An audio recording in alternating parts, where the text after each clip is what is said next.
Hey guys, my name is Mike Pinto, and today I'm going to be going over a slap and pluck technique for the acoustic guitar.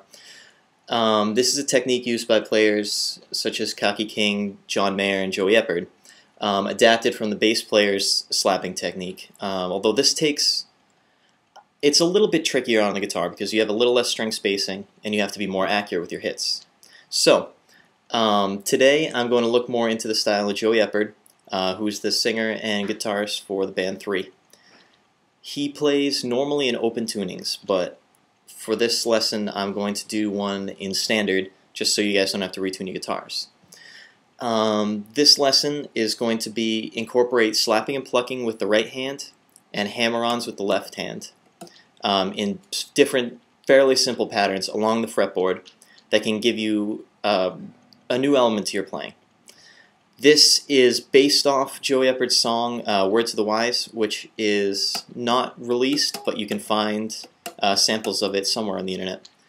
It's not the exact thing. I use it as more of an exercise, if anything else, just to build the playing. So, just to let you guys know what's going to be happening, once you put this all together, it's going to sound something like this.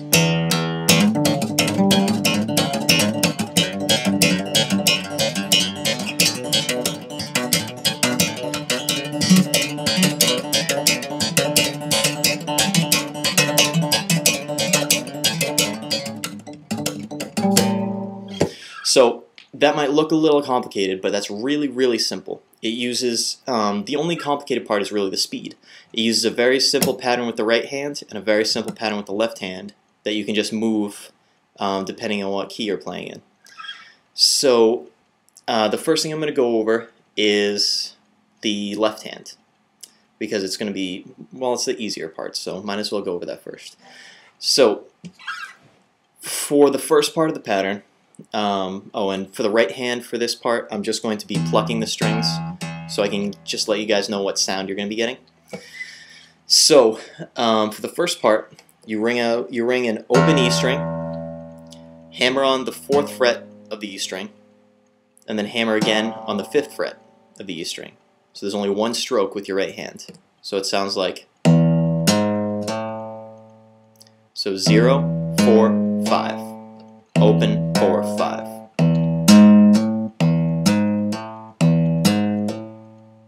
Pretty easy. The second part of the pattern, you are going to play an open A string, hammer on the 4th fret of the A string, and then hammer on the 5th fret of the E string.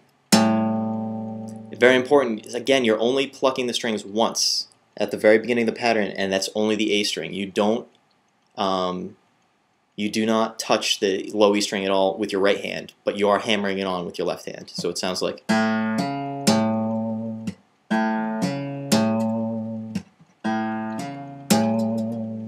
open, 4, and then 5 on the E.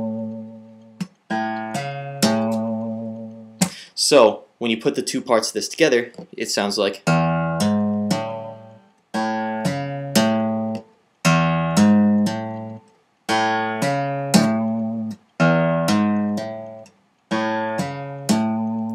pretty simple,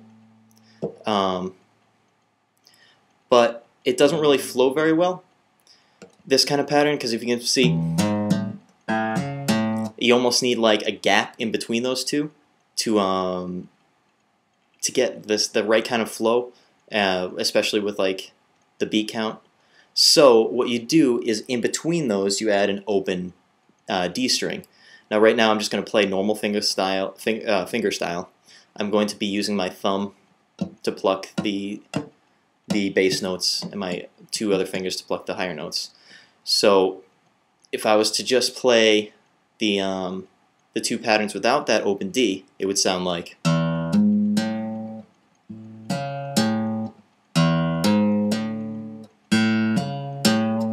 but if I put the open D in between them, it sounds more like this.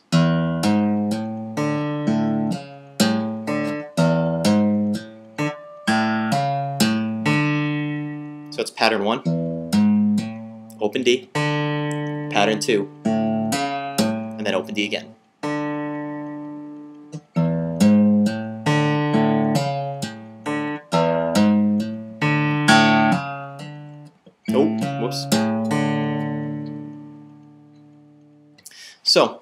that helps fill out the pattern and helps everything flow really nicely. So when you move this around, because you can't really play that same pattern everywhere, and it's good for you, it's good to get the feel of the fretboard. What I'll do most of the time after playing this is just move that same exact pattern down 2 frets. So I'll be using the 2nd and 3rd frets. So.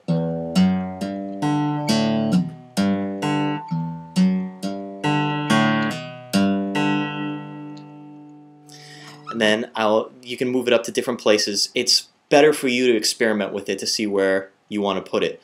But it's going to be either gaps of, it's either going to be, your fingers are you're going to use like the 2nd and 3rd fret, the 4th and 5th fret, the 5th and 7th, the 7th and 9th, and the 9th and 10th mostly. You can go up higher if you want, but experiment with that, see what sounds right to you. But there are certain patterns that you're going to need to use even up there, because you're using this D as kind of a pedal tone. You're always returning to it, and if you play something off, like this, well, that kind of sounds cool, but it's not really going to fit in with everything else that you're doing. So I mean, experiment around, and you can see what works for you. So now on to the more intimidating part, which is the right hand slap and pluck technique. This isn't really that involved. It's mostly the combination of this with the hammer-ons that makes it seem really complicated. What you do for the right hand is, for the slap, you're going to be hitting the strings towards the top of your sound hole. Your guitar has a sound hole, and like towards the edge of the fretboard. With this part of your thumb right here, right where the joint is, right on the side. And you're going to want to hit it with a good amount of force. Don't really like beat it, but you want to put something behind it. So I'm just playing an open E. Just keeping my hand solid like this, and going forward with my wrist like this. So it comes right down on the string. I can move it around where I hit to get different sounds. I don't know if you can hear it through my microphone, but you get different overtones depending on where you hit, depending on where like the harmonic notes that you're hitting are. So I mean, I can hit back here.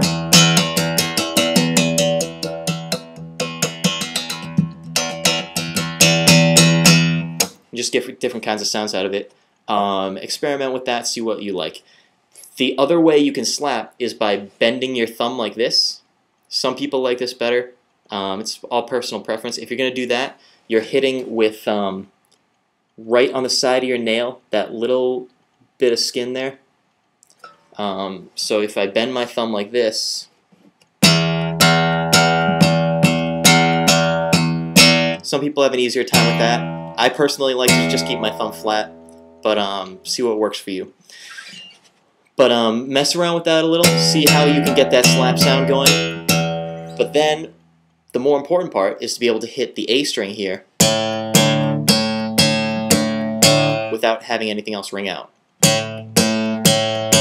You're going to be hitting it just like the other one, but you have to be very precise with where you hit it, because if you miss a little bit, you're going to have some other string noise, which you're going to try to want to limit. So you hit right there. And for this song, with the slapping, you're going to be alternating the E and the A. So if you want to practice this first, it goes E, A,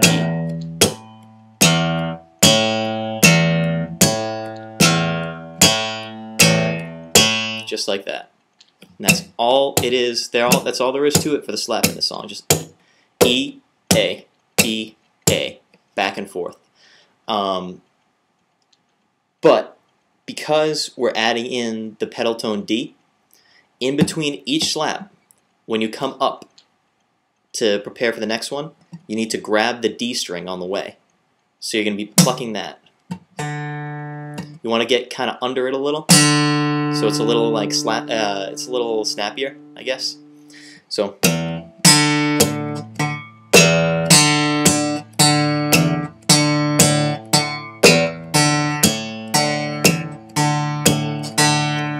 can practice this with the strings open, or some people have an easier time. I had an easier time just muting the strings. Practice to a metronome, of course.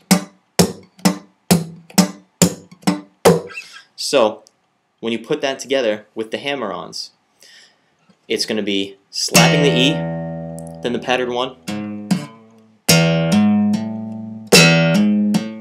Adds kind of more percussive quality to that one. And then if we take a look at the second pattern, slapping on the A,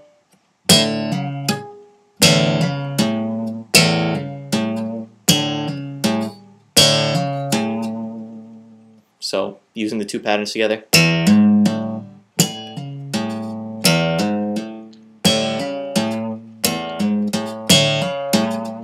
But remember, we need that D in there. So in between those slaps, we're going to add in that pluck.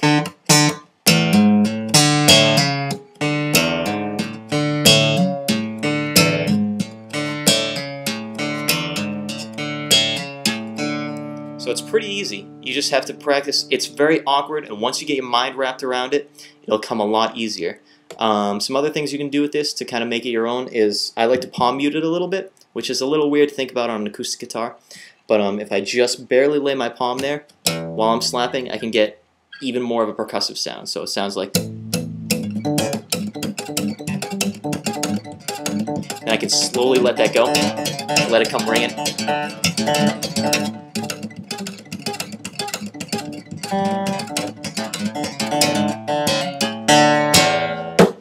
So that's basically it for that one. Experiment with moving that pattern up and down the neck, palm muting a little bit, or adding in different strings if you want. I mean, you can pluck. It all depends on what kind of sound you want. But this is more of an exercise than something musical. It can be musical, but you have to make it that way. So I hope this helps you guys out with something, and vote for me if you liked it. Thanks.